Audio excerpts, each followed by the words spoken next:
No good ghost story is ever complete without a lantern, right? So folks, welcome. I should say Gwe, Ninda Luisi Jennifer, Ichimigama. My name is Jennifer. Hello, I am from the Micmac tribe. I know I look like my Irish mother, don't I? She was very proud of that, by the way. So, welcome. Now, some of you may not know who I am. I am let's start out with, I am from Maine. I am from Aroostook County. I grew up in Mars Hill. I don't often admit that, but I grew up in Mars Hill. Those of you who know the county are all nodding and smiling. I know that. I see you. And I am the owner of Bar Harbor Ghost Tours, an award-winning tour company set right here in Maine, in Bar Harbor. We have been on the USA Today Reader's Choice 10 Best Ghost Tours for the 8th consecutive year, and we are super proud of that. And it's not just all me, it is my staff also. I could not do it without them. So they are super great. I have been a storyteller for most of my life. I actually began looking at stories seriously when I was 8 years old. Now, how many of you remember being totally blown away by something you did when you were 8? No, one. Okay, one. Excellent, excellent. Usually that's a museum. I went on a museum field trip with my school and I was blown away, and now I work in museums. So what really blew me away was the fact that I was the last of 7 children. I had 4 older brothers still at home. And I know that was rough. It really was. So what happened is they were always the boss of me. And I got really irritated with that. And then one day my parents looked at me and said, "Would you like to go to sleepaway camp?" And I said, "Sleepaway? You mean sleep away from the house and everybody in it?" "Yes, I would. As a matter of fact, I would love that." So they packed me up in the truck and they piled everybody else into, because you can't leave your kids home alone, right? They might burn the house down.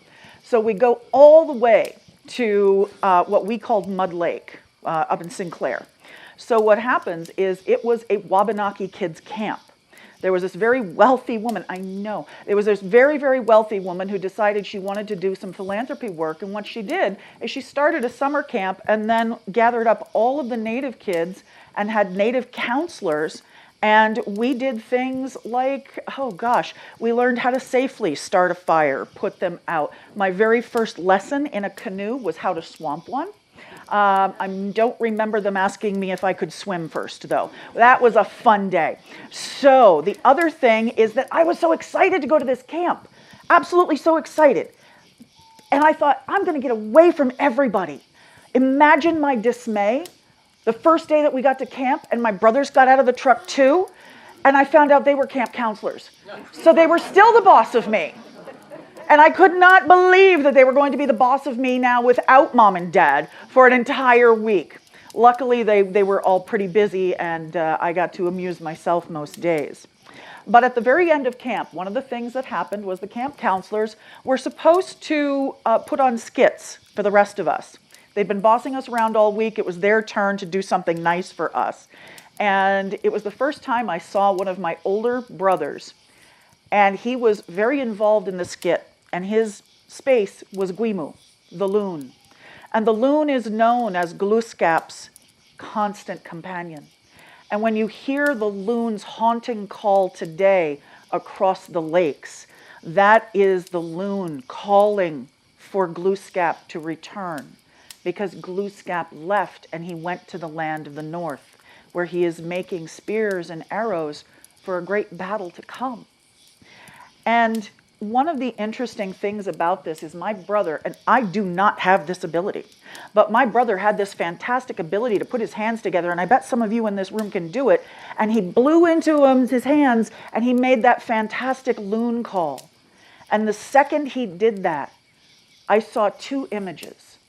I looked at him, and I saw my physical brother standing there, and I saw the image of the loon superimposed over him. And I knew something had happened significant. I didn't know what it was yet, but I knew that I had to find out more stories, because our stories had a certain magic to them. And magic, I will refer to this often in the stories, magic is known as power.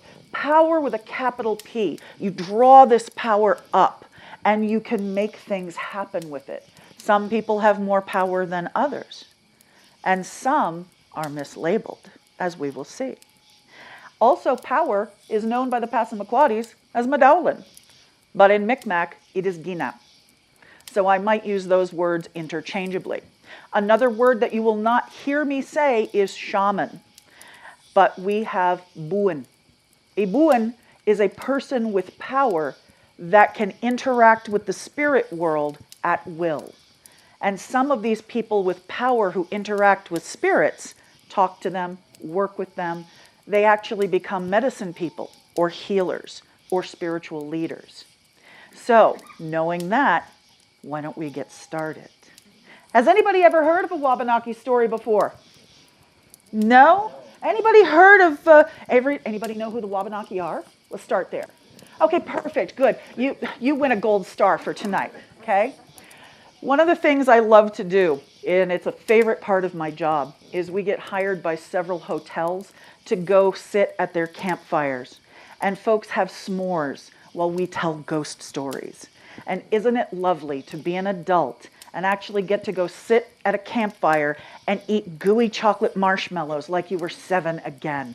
And we have honestly more adults that do it than children do. But I see we have a couple little friends here tonight. So I will say to Mom and Dad, whoever's here with them, to just make sure that if they get too scary, if the stories get too scary or too much, please feel free to cover your ears with your hands, or if you really get scared, you can go outside by the cookie table and count the cookies for me, okay? Because we're going to need to know the number of cookies. All right, excellent. So during this presentation, I will also do an excerpt. I will read an excerpt from a book that I co-wrote that came out this year called Haunted Bar Harbor. And I have some copies over here behind you that are for sale, but the magnets and the little tiny ghosts, they are glow-in-the-dark ghosts, so make sure to put them in the light. They're a lot of fun. The magnets and the ghosts are free. Please feel free to take one, and I have a few more magnets set aside as well. All right, my friends, welcome. This is my Jigamahan. It is a storytelling stick, and I should shake it at you, and at you, and at you, because to shake it means that I am chasing away all of the bad stories, and the only stories left are the good ones. Feel free to do this with your brooms at home, too. Just shake them at people and say, I need all the bad people in my house to leave. One of the very first stories I'd like to share with you this evening when we talk about ghosts and we talk about spirits is spirits. There are several different kinds. My very first Micmac word was skadegamuj. And skadegamuj is a spirit, but there are different types of skadegamuj. Some are outside that want inside. We don't want to let those in. There are different skadegamuj out during the day than there are at night. How many of you whistle at night, gentlemen? I'm looking at all the men in here. Whistling at night is a no-no because whistling at night is like blind dialing a telephone, and you never know what is going to answer your call. Anybody ever heard of don't answer the door if it's one knock? No, and no, so nobody's Irish in here. My mother was very Irish, my father was Micmac, and here are one of the rules that I grew up with. If there is one knock on the door, you just hear one knock, do not answer the door, because that is a spirit at the door, and you don't want to let them in. But my father, being Micmac, said, 3 knocks and no more, do not get up and answer the door, because that is a spirit, that is a forerunner. So my entire childhood, I let my older brothers answer the door. I was so confused at that point. Do I wait for 1? Do I wait for 3? There are a lot of rules, and there are a lot of unspoken rules about spirits. Probably one of the most fun stories that I have. Trying to see how badly I want to scare anybody tonight. Who wants to not sleep tonight? No? There's always a couple takers. I love that. I love that. All right, let's start off with a fairly simple one, and it is called the Micmac snow vampire. Did you know that we had vampires? No. Do you like vampires? Yeah, me too, but not this one. You see, in Hollywood, they tell us to kill a vampire, you put a stake through his heart. You use garlic, you use holy water, you take its head, you burn it, you put it in the sun. But what happens when the Europeans came over and found out that the Wabanaki also had vampire-like creatures? But this can sometimes be referred to as a chinu. In the days of the old ones, there was a Micmac village, and in this Micmac village there was a young man who was full of power. This young man found that at an early age, he could actually change the fates of animals, plants, and people with his mere will. And he did.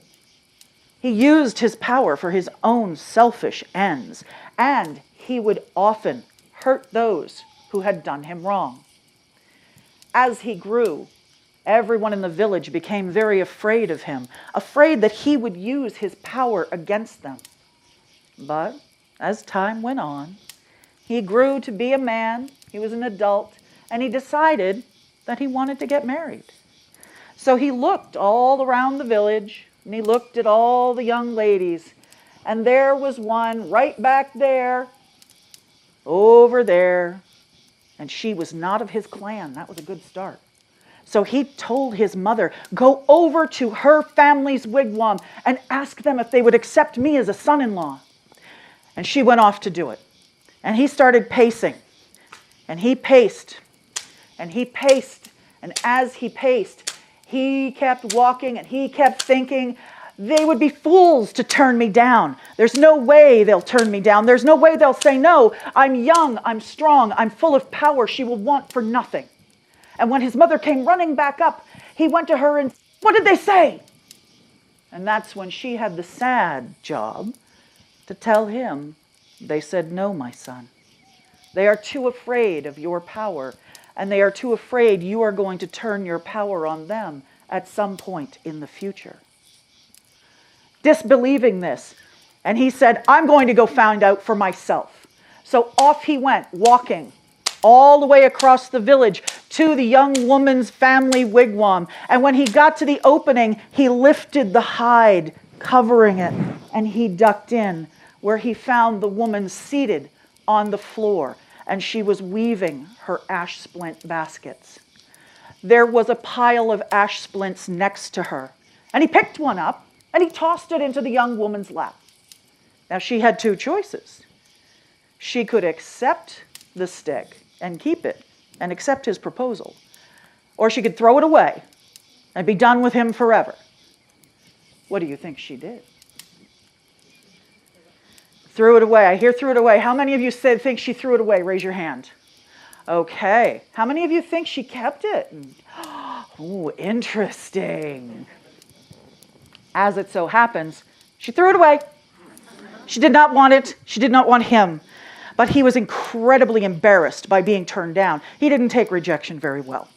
And so he swore to get revenge. And on his way home that night, he stopped at different plants and he picked little pieces of flowers and little pieces of leaves and dug up some roots and crumbled them, for it was very cold and everything had dried. And he put it in a pouch at his side. That night he waited until it snowed, and then he very delicately went over to her family's wigwam, where he lifted up the hide on the opening and ducked in again. Only this time he found her asleep on her pallet. Very quickly he went over to her, dug into his pocket, pulled out a handful of the herbs and put them over her nose and mouth until she had taken a deep breath of them. And then he went outside and he went to the trees and he took snow and scraped it off of the tree limbs until he had enough so that he had 2 big handfuls. And then he squeezed those down. And he squeezed again until he had made a snow pancake. And then he went back in the wigwam and slid it under her neck. right at the base of her skull. And drawing up his power, he cursed the young woman with a terrible fate. The next morning, the young woman got up. Well, she tried to anyway.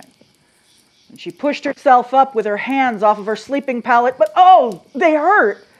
And when she turned them over, she found her fingers were gnarled and turned in, and she began to panic. She was a basket maker. How was she going to make her living? And she tried everything she could to make her fingers straight, and it wouldn't work. So she tried to get up, not using her hands, just her legs. And you know how hard that is to just get up using your legs. But this was even worse because she fell. And she tried again and she fell. And she tried again and she fell a third time. Fourth time she gets up and her knees are shaking. And she looks down to see what the problem is, and one of her knees has turned around completely backwards, like you would find on the hind end of an animal. Her mother and father run over. They know something is very, very wrong. And they quickly deduce that she has been cursed. But not knowing what is to come, the only thing they could do was to tie her wrists and her ankles together and keep her safely inside the wigwam, bringing her food and water as the transformation was taking place. The first thing to happen was her teeth elongated and became extraordinarily sharp. The second thing that happened is she started to turn feral. She began to snarl and snap at her mother, her father, and then she caught wind of something delicious one day. And when they got close, she got right up to her mother's neck and told her mother, "You smell delicious." The worst thing by far, though, as she turned every day into a creature that was getting larger and stronger and obviously cannibalistic. The worst thing was late at night when they were lying in their bedrolls in the wigwam. And in the dark of night, they could only hear the snapping and cracking and shifting of her bones underneath her skin. And they knew there was nothing they could do. One day, she became so strong that she simply broke apart her bonds. And she ran around the children. She ran around the village, chasing children like a hungry wolf. And you look delicious down there. And she would be chasing you, but her parents went out and they took her and they drug her back into the wigwam. And, well, the damage was done. Everybody knew. And the next day, the chief came with 7 hunters, all of them with arrows in their packs. And the father knew what was going to happen, and he ran up to the chief, begging for his daughter's life. And the daughter, sitting in the wigwam, feral and crooked, pulled herself up to her full height, as high as she could. And she drags herself over to her father. And she croaks out in a voice that is not her own. "Father, let them do what they must. I can no longer live like this. Please let them end my torment." And so on the word of the chief, all 7 hunters took an arrow from their pack and they notched it. On the next word of the chief, 7 arrows flew through the air. Striking true, 7 arrows landed in the young woman's heart, shattering the chunk of ice that her heart had become. And while she fell to the ground dead, another transformation took place. And she was once again that beautiful young woman that she once was. And the arrows were gone, but nobody was paying any attention to this. Her parents were on their knees. They were crying out in their grief. And the chief was standing there saying, "We know where this curse came from, and we need to make sure that it never happens again." And so he took the hunters and he told them, "Let's go over to the young man's wigwam." And as they went, they crossed the village. And soon they heard this kind of keening sound on the wind, reverberating off the trees, rattling the leaves and the branches, and they started to cover their ears because it was so loud. And eventually, they made it to the wigwam. They grabbed a hold of the hide. They ducked in, only to find his mother on her knees next to the body of her dead son, with 7 arrows sticking out of his chest.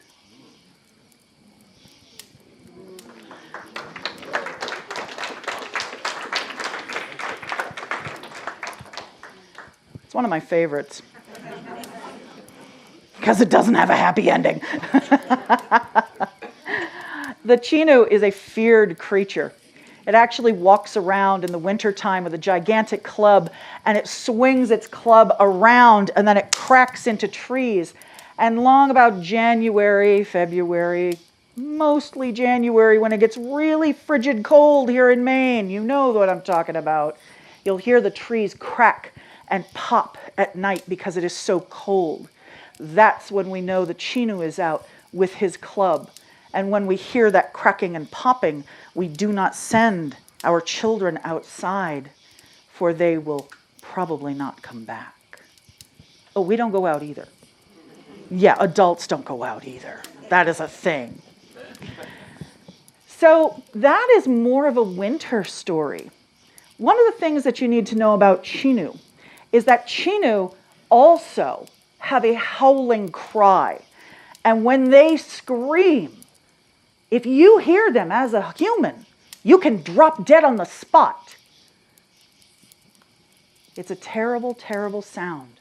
And there are stories where even when people cover their ears, they hear enough of the Chinu's cry to put them into a deep, death-like slumber. Then you just hope nobody buries you alive. But that's another story for another time. Another one that I would like to tell you tonight, well, let me ask it by asking a question. Let me start by asking a question. How many of you have ever been swimming? How many of you love swimming in the ocean? Oh yeah, you get those hands right up there. I want to know who I need to look for. Okay. One of the things that you need to know is that we have a creature called the snake people. Has anyone heard of the snake people? No. Oh my goodness. Anybody heard of the Saco River curse? Oh yeah. Oh, all right. We're going to talk about that one too. Now, the Saco River curse. Can you tell me what the curse is about? Just basically. What I'm thinking is a creature that was seen. Oh, interesting. No, that one's a different one in a different body of water. Every body of water in Maine is like cursed. It is, absolutely. It's got something growing in it, something swimming in it. Absolutely. Now, the story, and I see some nods, so some of you know this. And if anybody has friends in Saco, you can go to them now after this and say, I know what that curse is all about. And then you can surprise your friends. It's going to be great. But what you need to know is that it is based on the interactions between Native people and the English. Now, if you have two countries together, side by side, the president of this country and the president of this country might be great friends, or they might get along really well. But does that filter down to the everyday people walking around in those countries? No, absolutely not, it doesn't. From one of the youngest people here. Thank you. So what happens is that the sailors on the ships coming up the Saco River did not know and did not like the relationship between the English and the natives. And what I mean by that is one day there was, and we're talking about Squando here, Squando was the chief. And what happens is there is an English ship on the river one day. And the sailors not doing very much of anything. A couple of them are just on deck, looking around, seeing what's happening. And then they spot her, a young Native American woman in a canoe going across the Saco River. And look at that, she's got a baby in her canoe. Huh.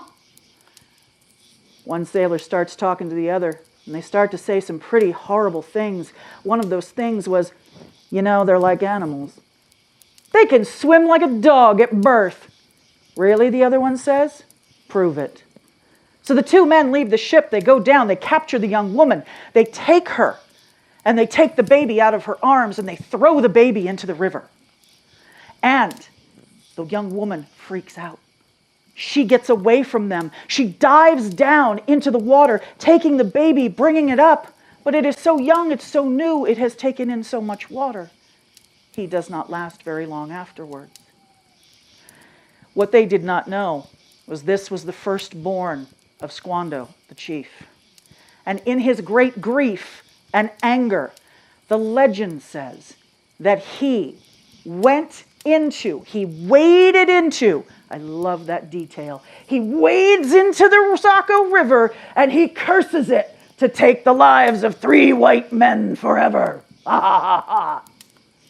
But what if I told you that the ending is a little bit wrong? What if I told you that Squando did not have the ability to curse the river? What if I told you that it's much worse? What if I told you that we have water spirits? Water spirits are eternal. Water spirits listen. Water spirits will take offerings. And what Squando would have done is he would have taken his offerings down to the bank of the river.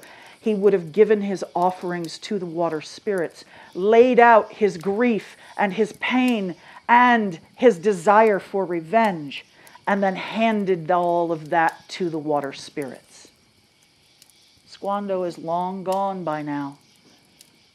But how many of you may know, just in talking to folks around the Saco area, that mothers still will not let their children swim in the river until at least 3 people have died in it every year. It is still a legend in this area that has a deep hold on this region. So do we have any Wabanaki stories to back this one up? Absolutely. And one is called Bloody Knife. Now, if it has knives and blood in it, I expect all the little boys in here to be right on this story, right? Knives and... He's going, yes. Okay. Bloody Knife. Long time ago, there were 2 Micmac boys. And the 2 Micmac boys, when they were very small, they developed a deep and abiding rivalry with one another. They would constantly pick at one another, try to get into fights with one another. Who's going to be the best? Who's going to be the fastest runner? The best archer? Who's going to bring in the biggest rabbit? The biggest squirrel? They were always competing with one another. And it got to the point when these men had grown up that they would start fights with one another over anything. A girl, a hunt, something, anything you can think of. Who had the best looking feathers? Who had the best quill work? Who had the best moccasins? And sometimes they would walk by each other and just kind of bump into shoulders just to start some kind of argument. And mostly that's what it was. It was an argument. But sometimes it got physical. And one day, one of them had had enough, and he pulls his hunting knife from his belt, and he starts to slash and stab at the other one. And as he's going, he is slashing and stabbing. The other one pulls his hunting knife, and he begins to slash and stab back. The closer and closer they get to the riverbank, they're drawing little cuts all over themselves. Little bit here, little bit there, little rivulets of blood. And as that blood is running down their legs, running down their arms, it's making the grass slick. And when one lunges at the other with his knife, the other one jumps back and he hits a patch of blood and he slips in the grass. And with a great splash, he lands inside the river and his knife falls out of his hand. He knows he has but mere seconds before the other warrior comes down into the water and ends his life. And so he lunges for his knife. He gets his fingers right on the hilt and it starts to move. And it starts to pull away from him, and he grabs it tighter, and then it shoots out of his hand.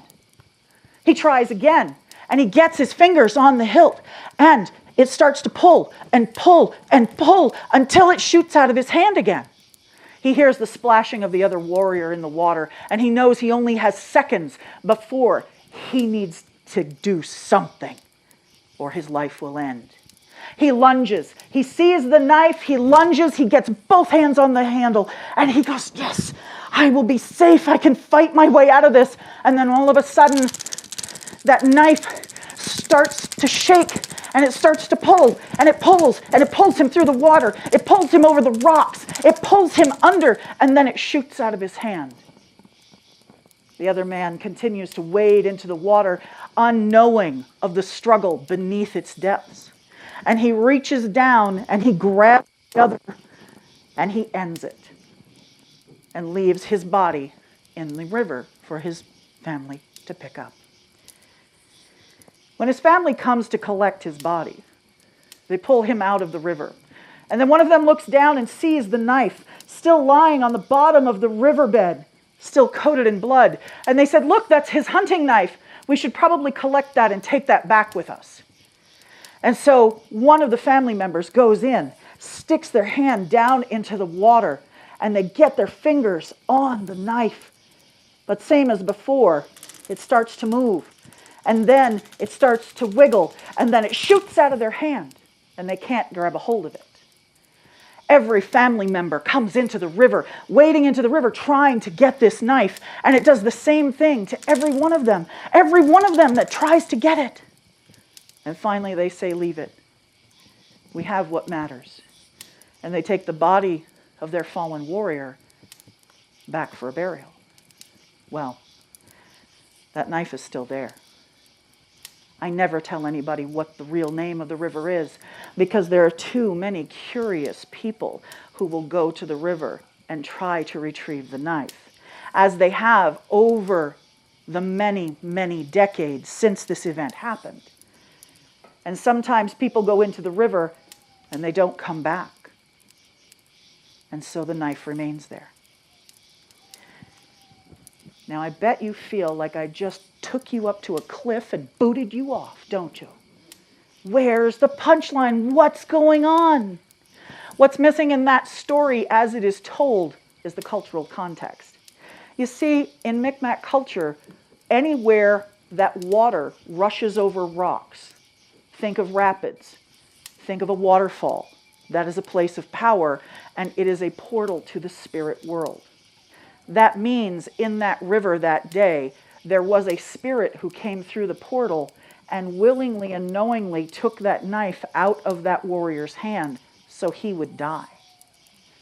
And who keeps that knife in the river today, hoping that someone will be foolish enough to try to go collect it as a souvenir or an antique to sell. And that is why some don't come back, because that spirit is still taking lives. When we apply this to the legend of the Saco River curse, the water spirits are always there. There's no end to them. They will be there forever. And that is why when Squando took his grief and his offering and gave it to the water spirits, what he did is he made sure the curse would stand for eternity. And there would be no end, because there was no end to his grief. Makes you look at water a little differently now, doesn't it? Anybody like canoeing? Stand-up paddleboarding? Kayaking? Right, and you go on the rivers, and you go on the lakes and the ponds. Have you ever seen that 6-foot-long black snake that swims underneath you? Yeah, no, there's very emphatic. You're not even 6 feet long. It would be so much longer than you. So, what's your name, my dear? Yeah? What is it? Josie. Okay. Josie, you, my dear, are you afraid of snakes? No. How about you? Are you afraid of snakes? Yeah? No. Excellent. Okay. Because we're going to tell a very spooky story about snakes. Okay? So most of you know that there are 9 species of snakes in Maine. None of them are venomous. And we're all standing here going, whew, that's awesome. At least I don't live in the South. Now, what you do need to know is that those 6-foot-long black snakes that swim underneath your canoes and your kayaks, the ones you see curled up on the stones next to the lakeside, they came from somewhere. And they came from the union of a Wabanaki witch and the 2-horned serpent man. The 2-horned serpent man actually lives underneath the ground, and when he moves, the ground shakes. And you may be laying in bed and say, oh my goodness, the windows are rattling, the doors are rattling, the house is rattling. What is that? It's an earthquake. We know it as the 2-horned serpent man. He helped carve our mountain ranges. But at one time, there was a Wabanaki woman with power. Many called her a witch. And when she became pregnant, she felt the power inside of her growing. And she was the proudest woman in the village. As her belly got bigger and bigger, she felt the power rise within her. And she used to think, my goodness, this child is going to be so strong, so powerful, so full of gina. But then her belly got bigger, and bigger still, and bigger still. And anybody who's ever had a baby knows that you put your hands on your belly to connect with the life inside. Maybe looking for that little foot, that little hand to push back, maybe even that little hiccup. But what that woman felt was different, because what she felt was the slithering of many little things underneath her palms. And when it came time for her to give birth, she gave birth to hundreds of little black snakes. Now, half those snakes made their way to the lakes and the ponds of Maine, and they became the 6-foot-long black snakes that we were just talking about. What really gets you, though, is when you're out and you're on a fishing trip, gentlemen, ladies, and you're all alone, and they rise up out of the water and they look you in the eye because they are curious about who you are and what you're doing in their territory. They'll go back to the water. They're pretty benign. But the ones you really have to watch out for are the ones in the Atlantic Ocean. The other half of the witch's young and the other half of her young went out to the Atlantic Ocean and they took after their daddy. And when they took after their daddy, they grew to be the 6-foot and longer, half human, half snake creatures known as the snake people. The Passamaquoddies called them the Abudumpkin. And the Abudumpkin translates to wearing one's insides on your outside. They are not pretty creatures. They are hideous. They are not mermaids. They are not sirens. They are something that waits and watches for you.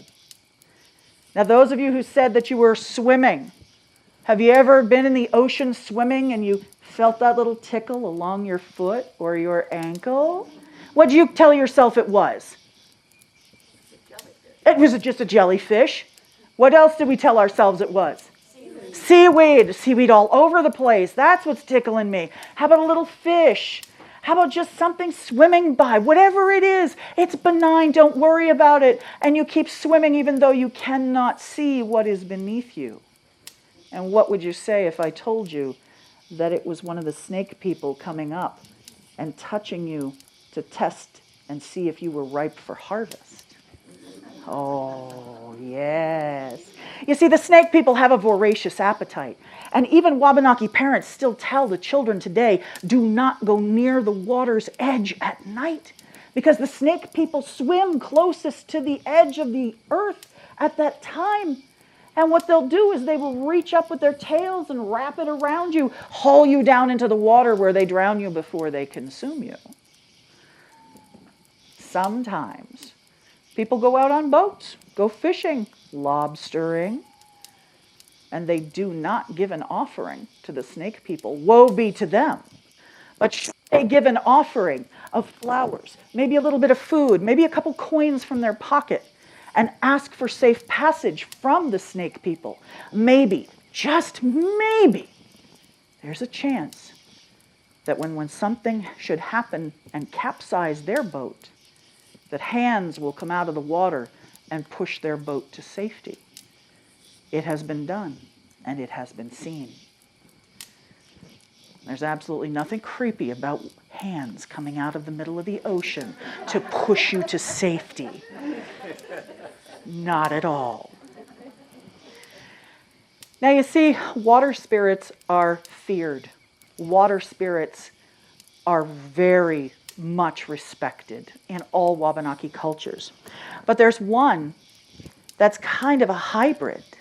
She likes the water. She likes the swamps. She likes the mist and the fog. But you know what she likes more than that? Children. Hi. And she is known as Skuldamoose. Skuldamoose is known from the top of Maine down to the bottom. And Skuldamoose was once a woman with power, but she could not have children of her own. And the older she got, the sadder she became, watching all of the other women in her village have children. Sometimes they had families that were very large. Sometimes they had families that were very small, but she had none. And when she became sad, then she became angry. And then she became bitter. And one day she looked around and she saw all of these children in the village. And one had fallen down and broke his arm. Another one, she fell from a tree that she was climbing. Another one fell and hit their head. And she looked around and she said, no one is watching these children. No one are protecting these children. I am the only one that can do that. And so she took her power and she made herself immortal as a spirit creature. And she is our soul collector. You didn't know we had one of those, did you? We do. And what she does is she goes out and about. And she will look for children. Oh, summertime is a wonderful time for her. All the people who come to Maine. And they bring their little ones with them. And they stay in those camps, in those tents. They stay in hotels. And what she does is she stays in her swampy areas. She comes out when the fog is out and when the fog rolls through town, enveloping your buildings, your businesses. She comes with it. And she begins to call your children by their names. Jesse,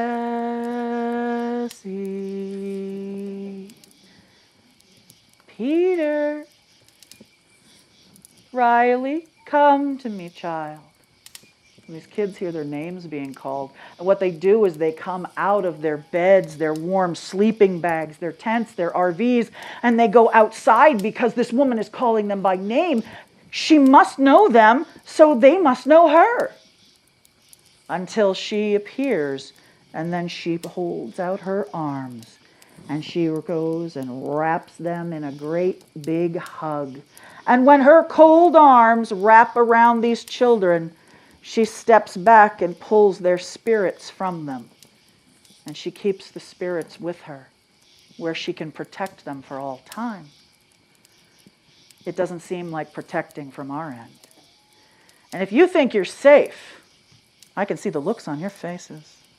Remember, you were somebody's little girl or little boy at once too. And when she wants to hunt for adults, she's even more insidious. Because when you're out working in your backyard, walking in the woods with your dog, having a good day by yourself, listening to the crickets and looking at the leaves, and you might hear a baby cry in the woods. It is never a baby crying in the woods. Do not go look for it, because all you will find is Skuldamoose. And when Skuldamoose finds you, all she needs to do is reach out and touch you, and she collects your soul as well. She has been known for many, many generations here in Maine and the Canadian Maritimes. So be very careful when you go out. There are rules to being outside. You're just getting them in story format. Has anyone ever heard of a soul collector? Has anyone ever heard of Skuldamoose, also known as Swamp Woman? These are all new stories for you? These stories have been passed down from one generation to another because there's nothing our elders like more than to tell us, don't go outside or something's going to eat you. Okay? There are moral stories and there are cautionary tales, and our very bad stories are always cautionary tales. And, sometimes we really do have to heed them. Otherwise, we will end up turned into frogs or turned into stone, and we won't be able to get back. Sometimes those stories come down to us by accident. I was very young, living in Mars Hill, the base of Mars Hill Mountain. The mountain that's not a mountain. And my father looked at me one day. He had this very strange look on his face. He was a fairly serious man. And he looked at me one day, and out of the blue, he said, "Jennifer, I don't ever want you to go into the woods by yourself, but particularly on the mountain." I had no plans of going up there myself. It sounded like a lot of work. I wasn't that kind of kid. And I said, "Okay, Dad, no problem." And then my mother walked into the kitchen, and she said, "That's right, never go up there." And then they started to talk to one another about the thing that was in the woods on the mountain. And when it screamed, it sounded like a woman screaming. And I thought this was just a joke to keep me out of the woods. I was a precocious child. I did like to run off by myself. I did like to go into the woods. I wasn't going to go as far as the mountain. That was uphill. But I did like to go in the woods. And I thought this was just a joke. They were trying to scare me. And I understood that. And it's like, okay, no problem. Fast forward a few years. I don't like to ride the bus home. Takes me too long to get home. I have stuff to do, books to read, video games to play. And so I take another bus from school. I am in high school. I end up getting dropped off about a quarter mile away from my house. And where I was located, I had to walk by a stream over a little bridge. And that stream had a swimming hole in it, an old swimming hole behind a garage. And then I had to pass a cemetery and then go up a hill. I know it sounds like a fairy tale. Real deal in Mars Hill. I can show you where it is on a map. And one day, this day, I got off the bus and it did not register with me. There were no birds. There were no crickets. There was no other sound around me except the sound of my own feet on the pavement of the road. And as I'm walking past that old swimming hole, and I think to myself, gosh, I should go down there sometime. I haven't been there in a while. Oh, I got things to do. I'll go down later. And I keep walking past the garage. Still no sounds. I walk past a swampy area where the cattails were growing. And then I get to the cemetery. And the cemetery is quite open. It's not tucked away in a glen somewhere. It's not surrounded by big hulking trees. It is quite out in the open. And then the scream erupted. And the scream of a woman. And it was high-pitched. And it startled me. And I stopped. And it sounded like it was 360 degrees around me. And there is no one on this road but me. And I am desperately hoping the ground is going to open up and swallow me whole at this point. And it is not doing that. The ground is not my friend. And I am stock still. And this little part of my treacherous brain in the back is saying, wait a second. She's going to run out of breath. And then she's going to have to go and then continue screaming. And if you listen for that, then you can pinpoint it and maybe you can go help her. As I'm trying to shut this part of my brain up because I don't want to get messed up in anything, I realize the scream does not stop. And it goes on and on and on. When I finally can get my wits about me, I run up the hill. I have never been a runner. I run up the hill into our front door, slam the door closed and throw the deadbolt and refuse to come out of the house until one of my parents gets home. That scream was still screaming as I ran up that hill. That day I realized that the stories that I was being told about the things in the woods were real. I was always told, don't go out at night. I was always told, don't go in the woods on the mountain. I was told that hearing an owl is fine. But when it calls to you specifically, that's not a good sign. When we take our stories and we take them into the light of day, they don't seem so bad, do they? Some of them seem a little humorous. Some of them seem, ooh, that's kind of scary. But you know what? We have other stories. And I'm so sorry for you if you don't like the dark.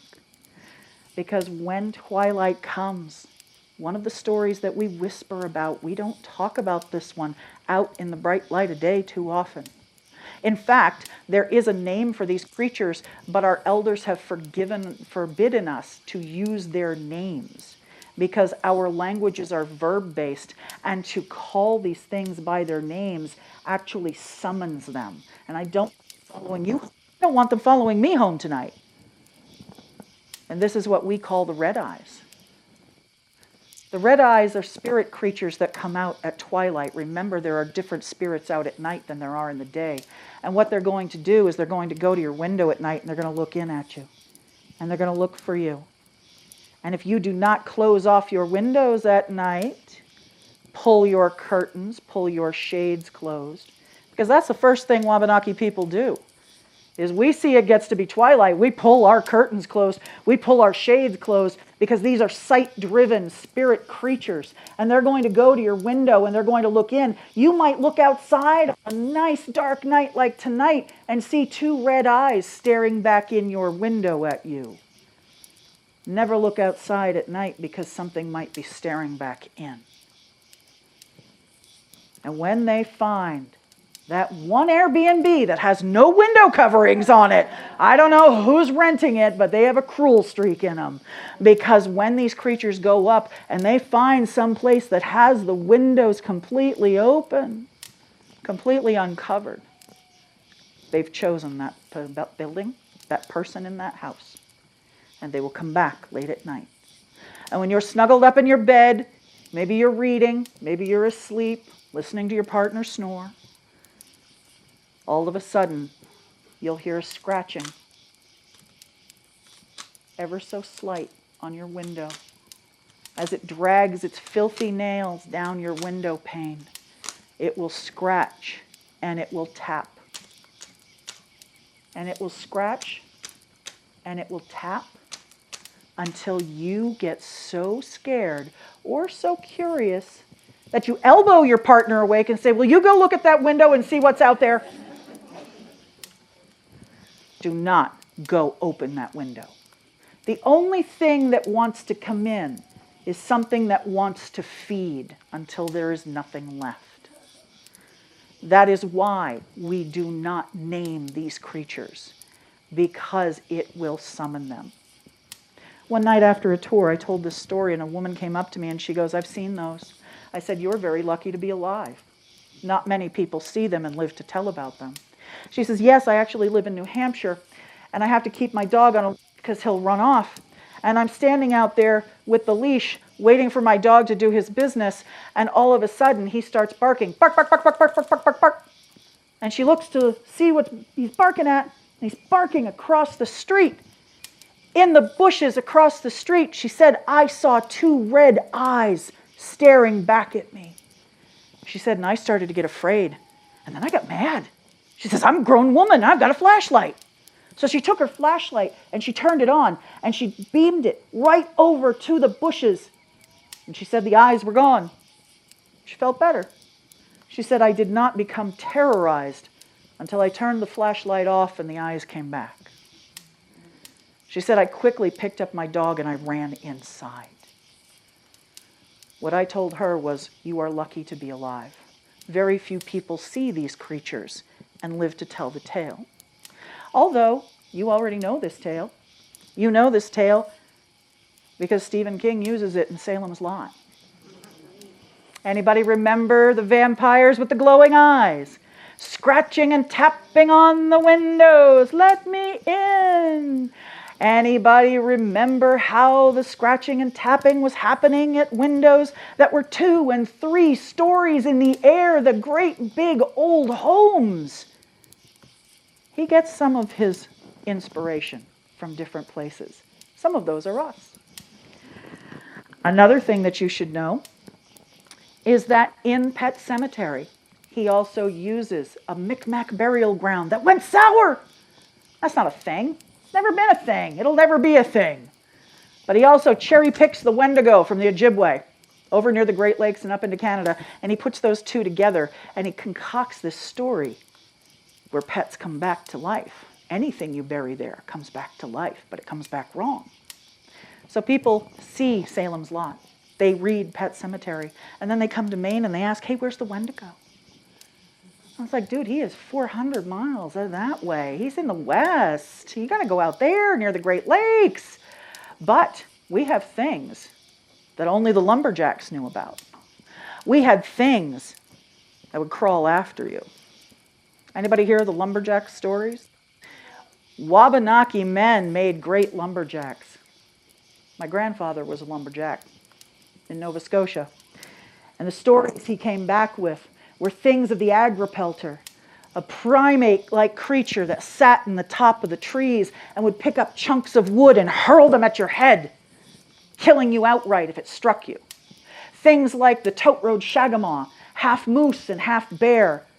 The creature would leave alternating moose and bear prints in the forest floor, and it would hunt the lumbermen who went on the tote road, leaving bloody shreds of their clothing behind underneath their footprints. But then there were other things, like the Ottawaskaneekus. Anybody ever been in the woods only to hear that twig snap behind you? And when you turn around, there's nothing there? How many of you has that happened to? Oh, yeah, I see the hands only going up like halfway, like, I don't think I want to know. You don't want to know. Because the Ottawaskaneekus is a long-known spirit. And it translates to invisible forest spirit, also known as the hide-behinds. And when you're walking in the woods and you hear that twig snap, you might turn around and go, oh, it's that moose I wanted to see. And you go off your trail 20, 30 feet only to find no moose, no deer, luckily no bear. And then you turn around and you want to go back to your trail. But what has happened is your trail is no longer there. And you find yourself in a part of the woods that you've never been in before. It might take you hours to get home, or maybe you don't get home at all. The lumbermen, though, took it a step further. And this is going to be very, very gross. Okay, just letting every parent here know. The lumbermen would talk about the Ottawaskaneekus as these fearsome creatures, and they did not want to get caught alone and sober in the woods. I think sober was the underlying word there. And what happened is they would tell each other, don't get caught alone, because you will be eaten alive from the inside out. And when you're walking in the woods, if you are not with a group, you may hear that twig snap. Maybe you'll hear footsteps behind you. But when you turn around and look, there's going to be nobody there. Because when they jump behind a tree, a bush, or a stone, they take the shape of that. And you'll never see them. And as you continue to walk along, maybe you hear footsteps behind you again. You look behind you, there's nobody there. And then you start to quicken your pace. And then you hear footsteps behind you going just as fast as you. And you turn around, there's nothing there. You break out into a run. And you hear it running behind you. And then all of a sudden, a hand will come out and grab you by the ankle and haul you off your feet. You fall and you knock the wind out of you. And before you can turn over, before you can get up, and before you can even take a breath again, something heavy and invisible is sitting on your feet. You cannot move. And then you feel it crawling up your legs, up to your knees, holding you down, up to your abdomen, where just when you can take a full breath in again, its pointed fingers drive deeply inside of you, and that it eats you alive while you are still screaming. Now the lumbermen, they loved this story so much, they came up with a special way to tell themselves they could stay safe. And they said, they don't like the taste of booze. Right! So the lumbermen would tell each other it was okay to have a little nippy. So you could be a little buzzed when you were out there walking around in your caulk boots with the spikes on the bottom, climbing up trees and felling literally tons of lumber. Because what you did not want to do is you did not want to get caught outside and alone by the thing that would eat you alive. So when people come to Maine and they say, where's the Wendigo? I say, who needs that? We have things far worse that want to make sure you're its next meal. When we first started collecting stories to tell on our tours, one of the things that I did is I went to the elders. I went to my tribal elders. My tribal elders are awesome. Wicked sense of humor. And I said, can we actually tell stories that we grew up with? Like I grew up with. And the answer I got, I really need to put it on a t-shirt. The answer was yes, because people who come to Maine need to know what's hunting them. Isn't that a fantastic statement?